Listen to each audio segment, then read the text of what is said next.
Hey, I'm Asti. And I'm Vanessa. And welcome to Invited In, the podcast where we're spilling the tea on all your favourite influencers. So each week we're going to be bringing you the juiciest gossip with the influencers on our platform who are absolutely killing it at social media. So whether you're an influencer yourself or you're thinking about just getting started, welcome, you're invited in. A massive thank you to our amazing sponsor, Premier Podcast Studios, for bringing you this episode.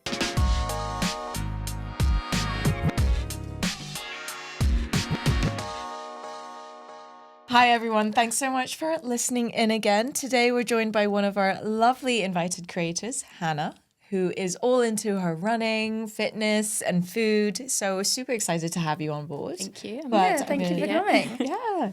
I'm going to hand it over to Asti. Yeah, so maybe just to kind of start off, for maybe the people who don't know who you are, do you want to quickly just introduce yourself and maybe explain how you got into becoming a content creator? Yeah, of course. I'm Hannah and I do like food, fitness, lifestyle content. I kind of fell into it. I feel like it's such a cliche story, but I fell into it in lockdown. Yeah. I don't think it was very accidental. I started sharing my journey, like battling an eating disorder during lockdown and how like I was kind of struggling a bit more when we first went into lockdown. And that's, how it all started. And it grew, I think, because everyone was on their phones. It just grew so quickly and just... Yeah, I was at uni at the time and I finished uni, I went into marketing and then I basically realised that I could do this full time and I thought, why not just take the jump and give it a go? And yeah, I'm here now. Amazing. That's so impressive you've managed to create it into a full-time role. Yeah, I think it's still such a new thing. Like I would grow up and I loved YouTube and stuff like that growing up. And I feel like the first phase of influencers was like 2012, wasn't it? So it was very much, I was like, would have been... Yeah, quite young. And it didn't seem like an accessible job like it is now. Mm-hmm. And then as soon as I kind of hit like that 10K mark, it was like after like 4 or 5 weeks I hit 10K. And then people started reaching out to me. Actually. From what? Like from nothing. So I was like, and then people started reaching out to me, sending me free stuff. And I was still living at home at the time. My parents were like, why are people sending you all this stuff? And I was like, I don't know. But that's like super rapid, actually. Yeah. But I think it just comes in waves. I always say to people, because people are like, oh, my growth's really stagnant. It does just come in waves. So I haven't like grown as much recently, but then suddenly you just have like a few posts that do well, don't you? Yeah. And they go viral and then you'll get an influx. But that's amazing. Insane. 4 weeks. That must have been so exciting when everyone started reaching out to you and you were getting all these like brands coming in. I think I got a bit carried away at first as well because I was like, I mean, why not? Honestly, I was the same. Free stuff. Yeah. God, the PR is probably the best perk. Yeah. All the free stuff. What was like the first brand that ever reached out to you? If you can remember. Probably a gym brand, but like smaller brands. I remember a gym brand called like Gain Easy. I think that's still a thing. They reached out to me and they were like, we want to send you loads of stuff. And obviously I was spending so much money on gym stuff. Like it's so expensive. Because at that point I was solely food and fitness. I was posting like, alternating between posting a workout, I'd post like a home workout and then like a recipe. Because I love to cook. And that was kind of my way of, and...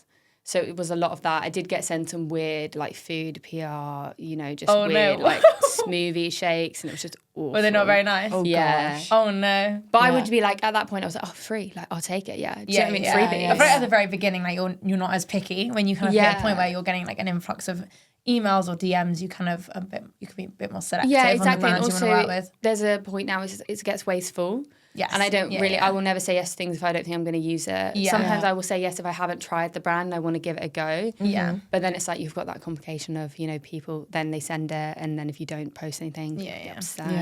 But I try not to like waste things. If I do get like a bit too much of certain things, I just give it to friends and family. Yeah. And they love it. So. Honestly, I'm the same. I feel like, because I'm like a food blogger, so I get like obviously a lot of food stuff sent to me and I'm just like, I take a lot of it because obviously I want to try it, but at the same time my house is like full of food and I'm like, I actually just physically can't eat. Like it's a lot. I just bring it into the office, bring it to my friends. Well, especially if it's got like an expiration date as well. Like it's so hard because I get like sometimes food comes and they'll send it and it might not come that when they said it was going to come and then you might be away and it's like, oh, it feels so wrong, you don't want to waste it. But obviously it's great. Oh, sick. In terms of like the brands that have come in then, has there been one of the first brands that came in? Is there one that specifically was quite exciting? I think, it must have been like 6 months in, I think like Gymshark reached out to gift. Oh, amazing. And I was like, of course, just obsessed. Especially I was that generation. It was very big. They were the biggest brand. I mean, they still are one of the biggest brands, but not necessarily anymore on my radar, I would say. Yeah. But then I was like buying all of their stuff, and then when they reached out, and I remember they sent me like Whitney Simmons collection, the massive PR box. I think that was the first big box I ever got, and I did some work with them, and I was just ecstatic. I think I filmed it as well on my phone because I was like, this is like such a momentous occasion. You have and I used to keep the boxes as well, like above my wardrobe at home. My mum would be like, you need to clear these out, but I was like, no, these are was actually this memorabilia because you need to keep it. Because they do go through like a lot of extent to make these really nice boxes, get them like, all embossed and stuff. And I was like, I just want to keep them. Do you still have them now? Yeah. I think I still have some. I obviously had to get rid of some, but I still have some. Do you still have the Whitney Simmons one? I think, it's still by my wardrobe at home. Aww. Sick. That's so exciting. Because I followed her for years. So when I got that, I was like, and then I remember I posted and she like commented on it. I was like, no way. Aww. That's so nice. That is so nice. In terms of, because it sounds like you grew so quickly. So you grew to 10K in 4 weeks, and then in 6 months of your creator journey, you then got reached out to Gymshark. Is there anything? How did that actually feel? Actually, for those who are actually going through the creator journey. I think it was so surreal at the time because like I said, I was still at uni and the course I did at uni, I basically did like a 2-year like squished course. So like we didn't have long summer holidays like normal uni students. And so I finished my course at the end of August. So I obviously, I would have started like April time because I finished like the year would have been 2021 because we'd come out COVID. I finished that year. And I would have started April that year. So we came out, I'm trying to think about the timeline now. So because I was finishing uni, I feel like I was very caught up on that and that was the focus. And the Instagram probably took a bit of a like step back once we'd come out of lockdown and we were socialising again because it was always just a hobby. I didn't create it to make it a job. Like I did it just because it was like my personal diary. And I think if you go back and you look at some of my posts, I think they're just like a picture and I've like put like almost like a diary input underneath and just ranted about my week or whatever. I used to love doing dumps and stuff like that. So it was, and I would act as if I was talking to just myself and not to anyone. Whereas now obviously you're like, when you talk to a camera, you're talking to people and it's like, hi. You got hi guys. But so I think it was never like, it never really sank in until I left uni and I had a job in marketing. And it was very much in a graduate role. And I'm very grateful to the company that I worked at. It was a really good role, got lots of experience from it. But it got to the point I wasn't obviously getting paid much as a graduate role in marketing. Like it's a very competitive kind of industry and the pay's not great. And I started earning more from my page. And I was like, what am I doing? Like if I quit, do you think I can make this a full-time thing? And I think that's when I made the switch. I think it was only then that it sunk in. Because before it was always just a hobby and it was something that just brought me, a few extra £100 like every few months and stuff like that, little influxes, free stuff. I'd go to cool events. And then I was like, when I realised, it clicked that, okay, this is a massive industry that's still growing. There's still space. Like, let me get in while I can. Yeah. And I think that was when it sunk in. So it did take a while. Yeah. Before then, for me, it was just, like I said, it was a hobby. And Is it just like Instagram and TikTok? Are you elsewhere? Are you on YouTube? Or I do YouTube, but I think it's so hard to be. It's really it's really time consuming. Yeah. And the thing with YouTube, form. I find that certain videos do really well, and then I'm just like creating the same kind of stuff all the time. But obviously that's the idea. But I'm a bit smaller on YouTube, but I have been more consistent with it recently. And I do love YouTube. It's one of my favourite platforms. I still love it. I love watching the YouTube creators. It's nice just like putting it on in the background. Yeah, exactly. It's like, and the same with podcasts as well. I love that people now film podcasts because I'll put it on my TV, I'll be cooking and I'll have something on. That's so true. And I like to watch it and I love We could be in someone's like living room right now. Listening to us. That's quite nice. Yeah. And at the time, like when you just still back in like kind of the beginning of your journey, when you grew in that like 4 or 5 weeks, do you remember like how many times you were posting a week? Were you like literally just posting every day like when you wanted, or was it more?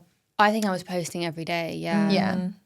I think I remember the lovely thing about the fitness community. There is such a community, and there was a few girls I remember who started the same time, and we were kind of like hyping each other up. Oh yeah, that's nice. And yeah, and so I think I remember actively like marking out time to film content. So I obviously really enjoyed doing it. I've always been creative. So I mean, I was studying marketing at uni, and before then I was always like art, like product design, stuff like that. So I actually really enjoyed doing all the video editing. So I'd get like quite creative with the edits Do you and know stuff. what? I was looking at your page last night and I was like, I love your like fonts that you do on your posts. Really? Yeah. I feel like I've got a lot more so simplistic sweet. recently, because I think when I first started, like if you go right down the end, when I was doing early day recipes, I used to film on like a proper like DSLR camera, edit it all really? on Premiere Pro, Yeah, because yeah. I loved doing it. But realistically, like stuff like that just doesn't land as well. Yes, As you're I went actually along. right. I Yeah, realised yeah. that people, and especially with like the rise of TikTok and stuff like that, people love the kind of content, and I do too. So Just iPhone content. Well, you just Easy. pick up your phone, you've like popped it against the kettle, Yeah. and you're like, okay, I'm making dinner. This is what I'm making, and people, it's who is it? Megan McKenna who serves up her dinners. Yeah. And it's just like so easy, So isn't much it? easier. But Yeah, it obviously does so well for her, and it's like I'm sitting there watching and thinking, I mean, whenever I watch that, I think, God, she's made so much food. Like there's so many different elements to this dish. I'm like a one pot kind of pan girl. Yeah. Fair. So it's mental. But yeah, I think that's when I learned obviously what would do well and what didn't. But I really enjoyed all the editing. And I think since then I've really like stripped it back, and I do just literally film everything on my phone, edit it on my phone. And I think that's why it's such an accessible industry, because It's so much easier now. I remember as well, like being on my laptop editing stuff, and then now it's just like TikTok or like CapCut, whatever platform literally. you use. CapCut's So so good as easier. well, because you can use it on your desktop as well, and it like all syncs great. up. I only just learned that. I didn't know that either. I didn't know that it all synced up. You have like a cloud space, because I was always running out of storage on my phone, and you can just put it, so I can like be editing on my phone on the tube and then open up my laptop and it will like be where it left off. Oh, amazing. It's really good. Yeah, it's really, really good. And I always It's get, nice like, to edit on the computer neck, actually, yeah. because it's like so small. I mean, obviously it works on your phone, but it's like sometimes well, my a bit posture is so annoying. bad because I'm just always sitting over my phone like this. It's awful. Yeah, me too. Yeah. Oh, interesting. Well, if we move on, maybe if you had like a dream brand you'd want to work with across any type of industry, fitness, I know you do like fitness, food and lifestyle, what would that brand be? This is where we put it out there. Into the And we like universe. tag them Yeah, I to know. make it reality for you. I honestly, I think about this all the time. I think this is sad, but I think the one that always has popped to mind is I'd actually love to work for Sainsbury's.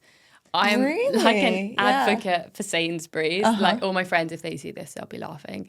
Because honestly, reach out to we them. live near like a big Sainsbury's superstore. I would love to do like UGC stuff for them. Yeah. And I'm like just an advocate. We live near so many different supermarkets. We've got Lidl now, like Waitrose, Asda, like all of them. And I will always go to Sainsbury's because they just have such good stuff. And I don't know why. I think I love doing the food content the most. Yeah. It's just really like chilled. It's just, and it's relatable. Everyone likes food content. Like, who doesn't like food? Yeah, you know? yeah. And it's just a lot more like less stress. And when you work with, hair care brands, skincare brands, I feel like I get really in my head about how I look, and it can be a lot of pressure. So I feel like, they'd probably be up there for me, which is pretty niche. Amazing. Yeah. Yeah, No, it's actually very niche actually. I've never heard someone say that. I actually got sent a package from them last week. So random. Oh, Yeah. did you? I'll try and pass you on the contact. But it was like pina colada day. Oh my God, nice. So I got sent, I got sent a pina colada kit. from That's so Sainsbury's. good. It was so cool. So Yeah, I made I've never my seen own people pina send like coladas. packages from them. I think Yeah, it's hard that's the because I'm first not time, like to be fair. solely food. So I feel like I wouldn't be the obvious choice for them. But like other brands, I'd love to work with like massive brands. I feel like it'd be really cool to work with some clothing brands, but because I don't really do that kind of content, I can't expect It's hard that. to Do you know get what I in. mean? Like, Yeah. That's why I'm like Sainsbury's probably a bit more realistic. Yeah. But yeah, I've been so lucky that I've got to work with like loads of brands that I just love day to day. I think the goal really is to actually work with brands on a long-term basis. Yeah. When you enjoy working with a brand and then you get to work with them like on a month-to-month Becoming basis. like an ambassador. Yeah, that would be really cool. Like some of the brands I work with, if I could become an ambassador, I'd really like that. Yeah. Would you say that's actually one of the challenges you face at the moment? that the brands that you're working with isn't ongoing? Yeah, I think it's quite hard. It really depends on the company. Some companies are really for it, aren't they? Because they see the longevity, and there's not realistically like one-off campaigns don't do as well unless you're trying to raise like brand awareness or talk about a product launch. Then the one-off campaigns are suited. But if you just want to up sales and you're looking to drive people through links and stuff, if I post a link one-off, like if I post about a product that I've never spoken about before, it's not going to land as well. If I always try and encourage brands, but look, let's work over at least 3 months and I'll start slowly introducing this product.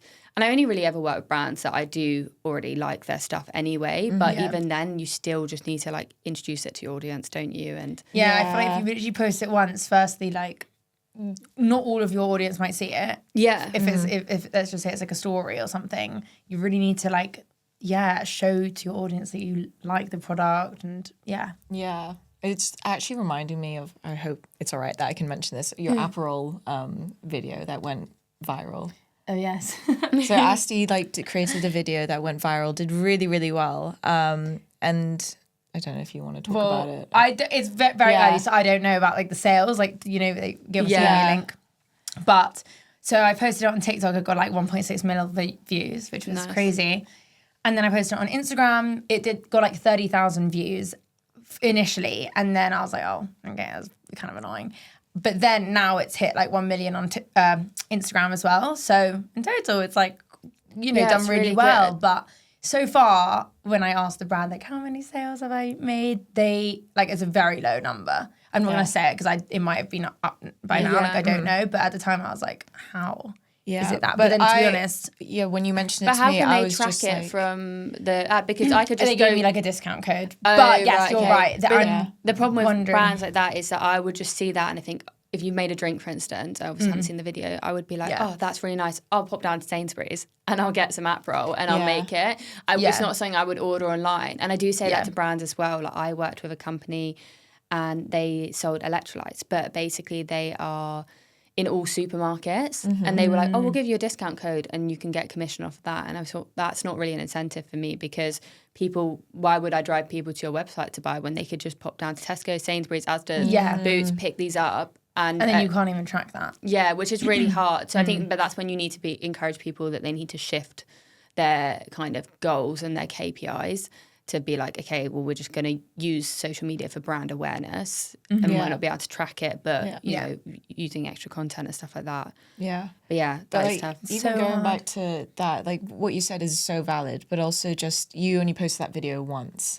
Yeah, once on TikTok, once on Instagram, obviously it's a different I think audience. people, like you were just wondering, oh, why are the sales so low? But I was just like, well, they just need repetitive content of that particular Also, they product. might not buy it. Like, again, it's hard with the discount codes because I had like just a discount code they could just type in, right? But it's really hard with like the links and stuff because like, I mean, you can't link on TikTok. Support links, actually. You can't link on Instagram Reels. I don't think. So, only on stories, right? So it's like so hard because what if someone missed my discount code? Yeah, and then they ordered it, and then they did that. Not from me. Like, but the good thing about codes is people remember them. So people were like, hopefully remember it and do it. I mean, the weather's been crap. So if it was like a drink, for instance, people think, I'll make that when the weather's good. Yeah, and then when the weather's good, they're like, oh, she had a code, I'll order it. Yeah. So it is really hard, isn't it? But it's so good. You've got so many views on it, though. It was crazy. It was like it was like an Aperol machine. It wasn't Aperol actually. I'll show you after. Like it was super cool. It's like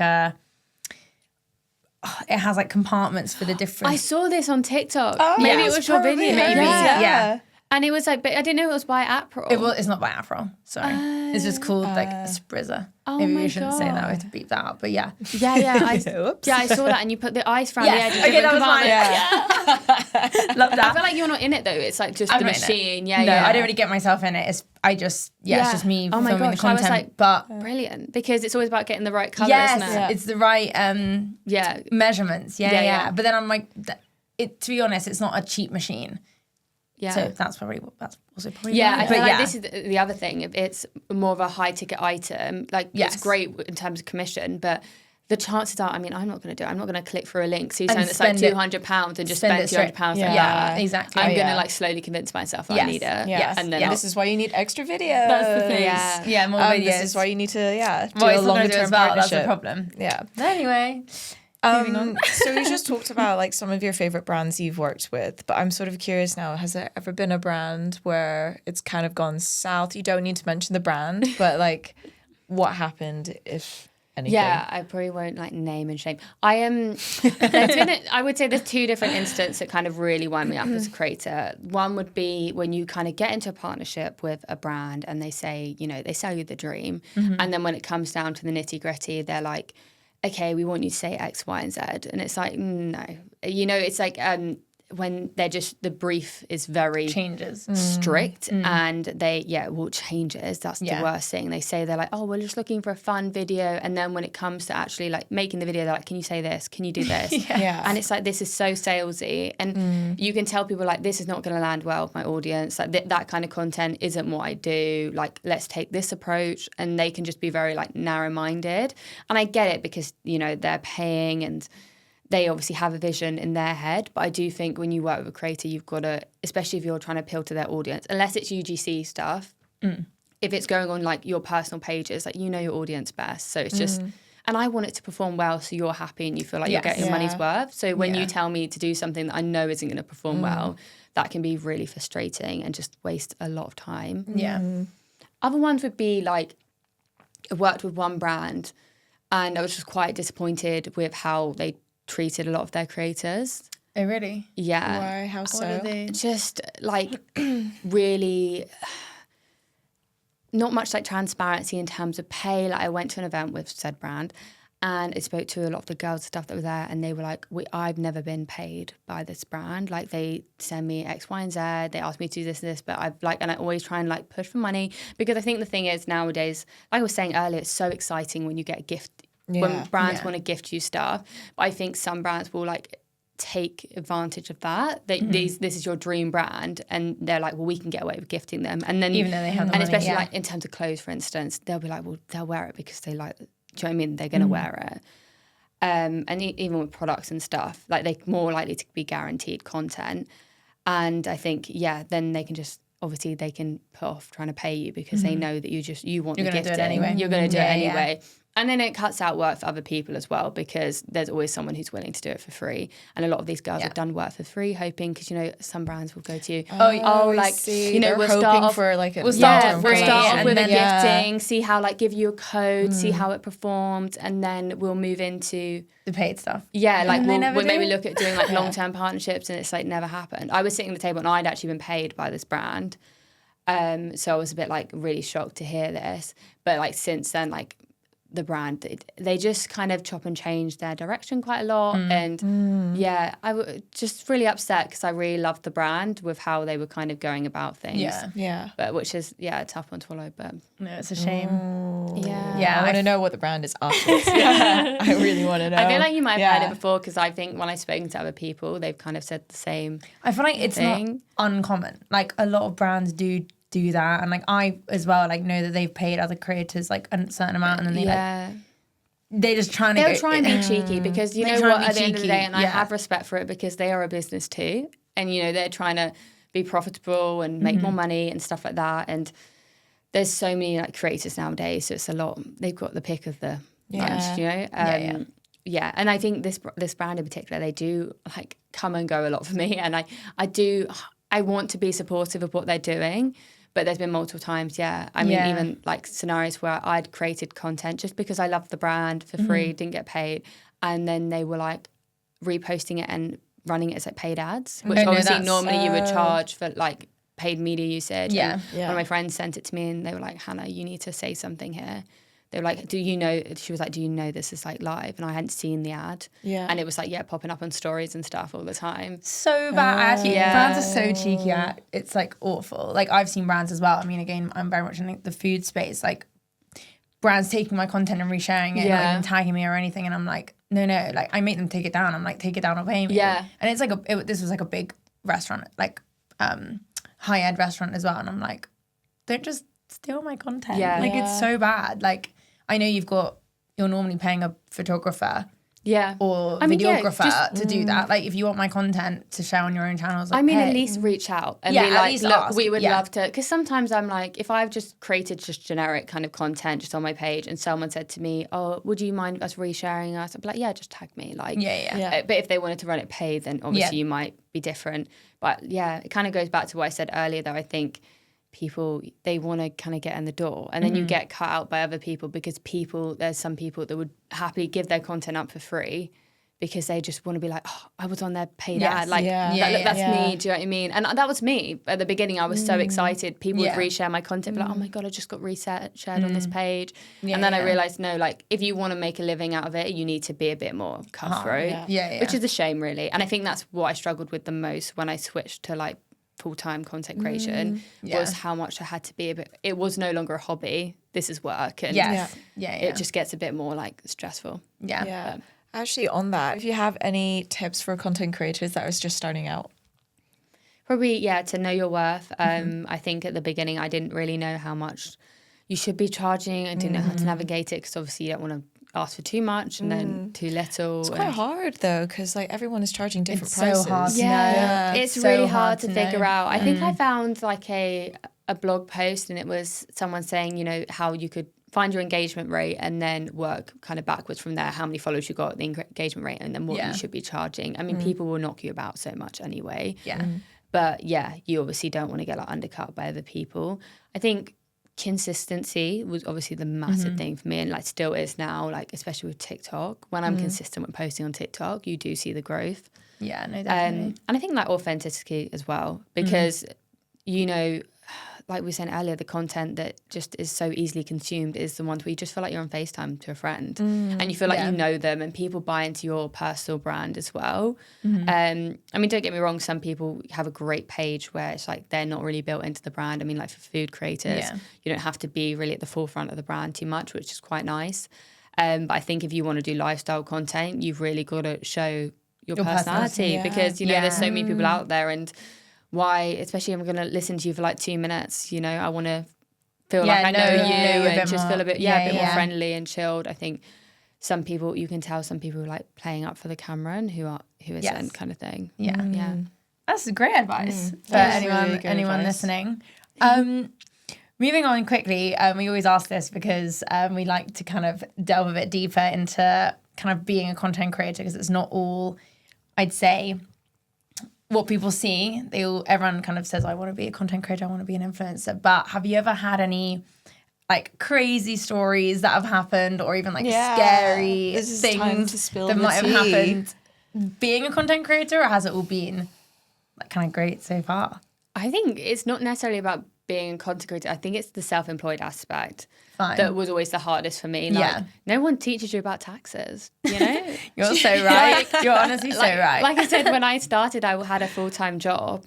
And basically when I didn't actually realise, this sounds so just bad. Obviously I did realise, but I didn't realise how much money I was making because I was just invoicing people directly into my bank account. And it would be like the odd like 500, like couple, maybe like it got to the point where it's like 1,000 or so a month, but I didn't really think at first. I was like, this is just great, you know, it's extra pocket money. Extra, And then I got a bill from the tax man because obviously I was earning from my job, and then I was earning, you know, if I was earning £500 to £1,000 more a month, I was like, oh crap, like, and they were like, you owe this much, and I remember crying to my dad, and I was like, I don't have that money. Oh my God. Because I hadn't prepared for it because I just didn't realise. You kind of see it as like a separate thing when it is a hobby. And then they like, my parents were really supportive of it all, and they taught me, they were like, look, you need to look into maybe being a sole trader or registering as a business. So I registered as a business.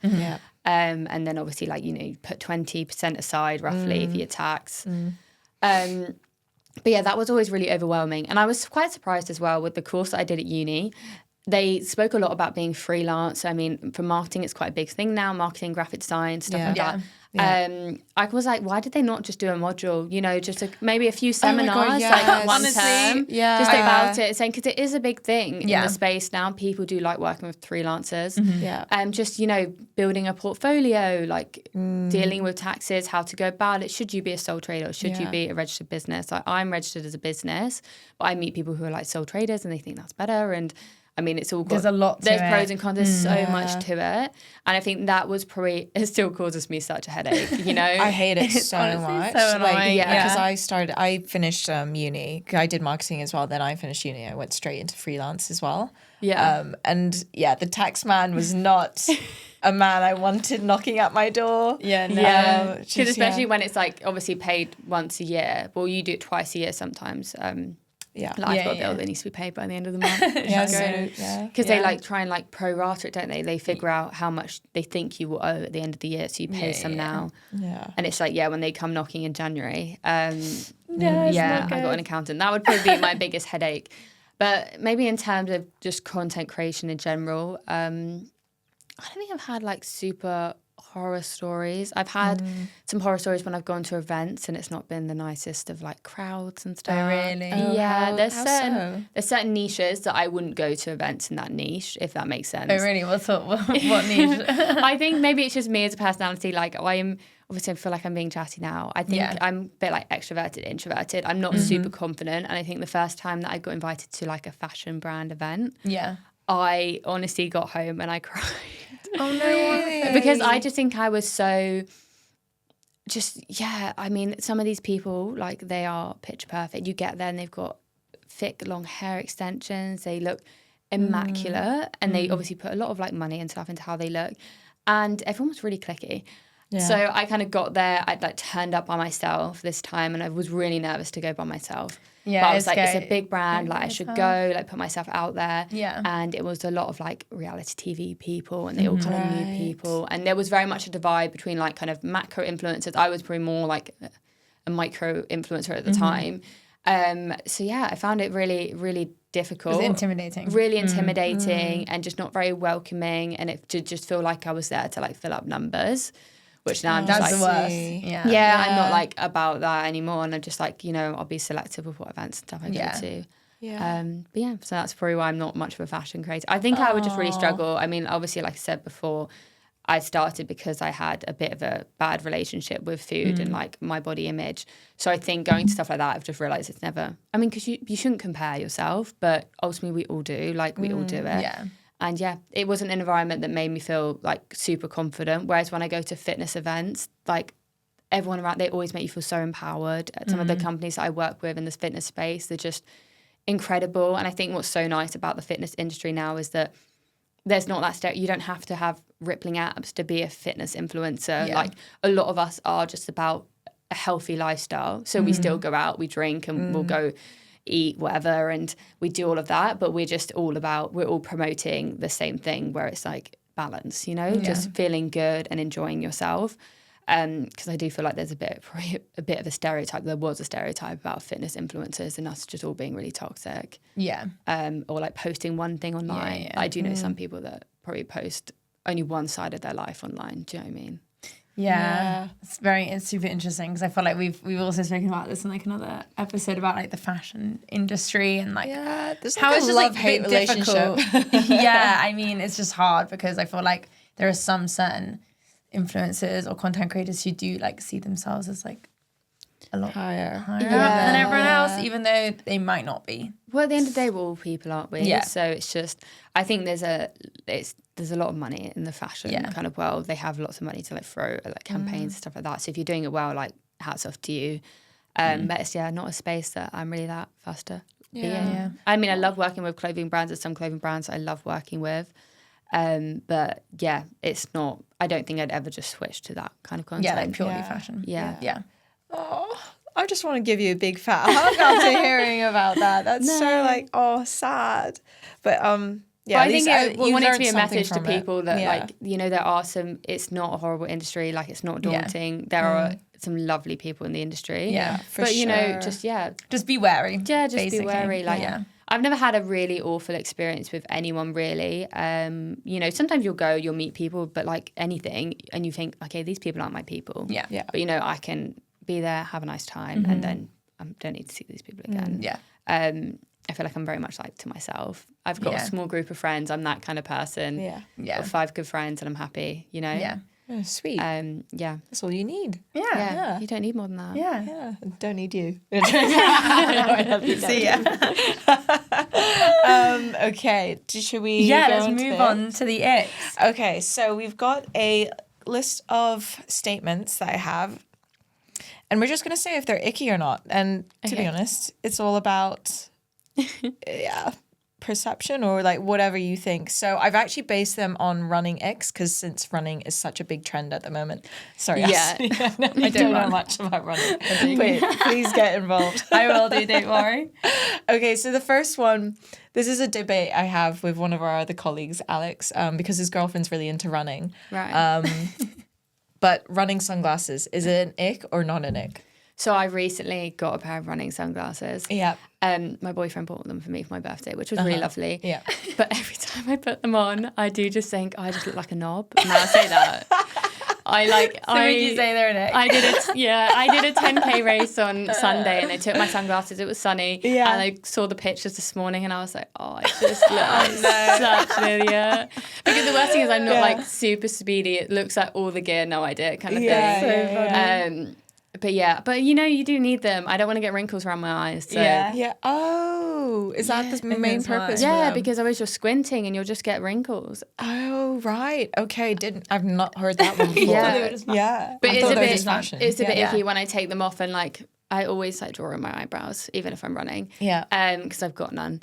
And they're like melted. The sunglasses on, and I take the sunglasses off, it's all on it, and I'm like, that's gross. Oh dear. But yeah, this is what Alex says because he bought running sunglasses for his girlfriend.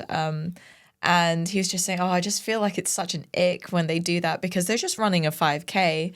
But then I'm just like, well, There's a reason. There's a reason for it. yeah, I think they look cool. I think they look cool personally. I feel cool. I do feel cool when I like put them on. I feel cool when I wear them on my head, which obviously Yeah, just that's is not not the point. Yeah. When I put them on my face, I do think, do I look a bit obnoxious? But yeah. What do you think? Have you seen people? I don't know. I have your opinion. No, I won't be It's offended not, if you say it's not. icky. I wouldn't say it's an ick, There's a purpose to it. I'm like half and half. Like it's Yeah, icky I when dunno. it's like you've just done a 5K, but it's not an ick if you've done like a triathlon or Yeah, something. yeah, obviously. yeah. Especially if you're Yeah. in like a hot country as Yeah. well. Yeah, Like yeah. you need it, yeah. Yeah. Okay.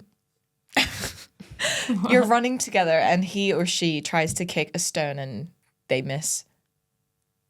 Do you get that? Together. So you're running together. yeah. And there's a stone and they like try and kick it, but they miss. I know, that is such a such an weird. ick. I probably wouldn't even notice, to Would be you not? honest. No. I'd probably really? laugh. I just laugh. I just feel like, what are you doing? I know, It's kind of if they Yeah. like tripped as they tried to do it. Yeah. Like they Yeah. went to do it and then they kind of stumbled. I'd be like, I would laugh. Like, oh. Yeah, I don't think it's an ick for me. I just think it's funny. Fine. I just laugh at everything yeah. though, don't I? So, okay. What are all these? ones? Okay, he or she comes running towards you after work, or they're just like, they're running after work and their backpack is swinging from side to side. Oh no, it's icky. That's icky. I mean, I've got a backpack and I just think, I was running home. I obviously said I got caught in the rain last night. I'm running home and I was like, if someone sees me, had my 2 straps on and I'm like, Oh, yeah, running I like know, this, yeah. I'm soaked and I was like, oh, I'm so embarrassed. I used to do this, but like, I don't know, because the weight of the laptop is so heavy, you swing from side to side anyway. Yeah. I'm just really not cool. Okay, number 4, warming up in the street. Like stretching. I think that's warming up. fine because if Yeah. you don't Yeah, have that's much room okay. in your flat, Yeah. you know, Yeah. I think that's okay. That's yeah. okay. I think I get in Yeah. my head though. I'm like, oh God, who's watching? It depends. Don't do full on like lunging with like a side bend. But if you're just, doing some hip openers, that's fine. Yeah. Okay. Number 5, when they say they never eat carbs. Yeah, icky. Icky. Yeah. I can be with someone Yeah. who doesn't eat carbs. Yeah. That would be a problem. Icky. Yeah. You need the energy. I go around there and they serve me like steak and broccoli. I'll be so upset. No, I know. Like, where are the chips? Yeah, we're yeah. Chip, honestly. Yeah. Okay, this is related to the first one, but running vests. I don't think they're I didn't think that icky. No. I need like pockets. I don't want to hold my phone. Yeah, Yeah. and I'm really a big advocate for like, I feel like that's why a lot of people like running is running to somewhere. Yeah. So I need something that's got like, I need some pockets. Even if I'm just wearing a little running belt and I can put my house keys in and like my AirPods like case. Yeah. Because then I can run somewhere and be prepared. Okay. Yeah, I think that's... This is the last one because it's obviously getting hotter now, but when they run with their top off, this is very guy focused. You know what it is? It sounds really bad, but if they've got a good situation going on, Yeah. Then there's not an ick. then I think it's like, but I told a story the other day. Actually, I kind of agree. Yeah. Yeah. It depends though, because then I'm like, oh, but do you love yourself? Because I told a story the other day. So someone said like, oh, what's the most embarrassing thing that's ever happened to you in a workout class? I fell off the treadmill at Barry's. Yeah. Did you go no, flying? what happened? I flew into the instructor, which was the worst thing, because you know how they walk up and down behind the treadmill. Yeah. I kind of like, but what was happening was because someone had whipped their top off, and I wasn't staring. Like, hear me out. They had whipped their top off, and I was staring at. Obviously, you face the mirror. I could see their reflection in the mirror.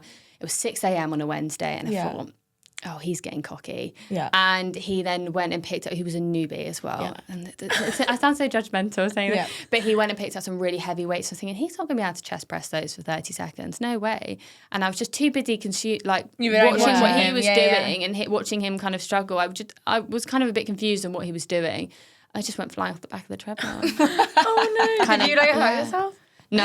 It was okay, to be fair. Like I said, I fell into the guy. Yeah. And I just kind of like laughed and started crying. And then he was like, don't worry, it happens all the time. But it was because I was just too, I was Did just you in see a what happened trance. to the guy? Was he able to do it? No, he had to change the weights. Oh. So because I was just, too busy Honestly, just into a daydream and watching this person. Because it was very much like he kind of like flexed in front of the mirror. Oh, I sound so horrible. Oh. And then he took his top off and then flexed again. And I was like, that's so icky. That's so icky. It's so icky, isn't it? And that's when I just became like consumed and like, oh, is this guy actually strong or Can not? you do it? Yeah. And I went flying. So I would say it's icky, especially in a workout class thing. It's icky. Yeah. Like, what difference does it make? Yeah, like really? don't show it off. Yeah. I actually find it very icky. Like, it's nice to like look at. Don't get me wrong. I'm actually going to go on. I'm just like controversial here. Like, it's nice to look at, can't lie, but I also find it really icky at the same time because I'm like, I don't want to see that at the same time. Like going through the street, like, around London. Like, well, I just don't think it makes a difference. Like, wear a loose t-shirt. Like, surely thin like running t-shirt's not going to make a difference to your body temperature. You realistically, if you're taking your top off, you're doing it to show off. Yeah, and I'm like, that's you want icky. attention. Yeah, that's what it is. That's and they always have the running sunglasses on too. Yeah, very true. They'll have the glasses on with the top off, and it's like, that is the end of our ick round. But thank you so much, Hannah, for coming on today and thank you for helping our creators feel inspired. Where can people find you? On Instagram, TikTok, and YouTube. What's your handle? Just so we can. If people can My follow handle you. is just Hannah Taco and everything, but it's with 3 N's, which is really annoying. Okay, we'll put it on the screen for you guys. Yeah. So I feel like people will look at that because I can't get my own name. It's so annoying. I don't know how you.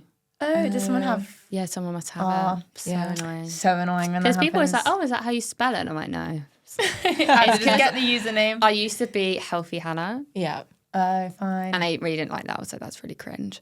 Yeah. And I wanted to change it and I couldn't get it. So just Hannah Taco now.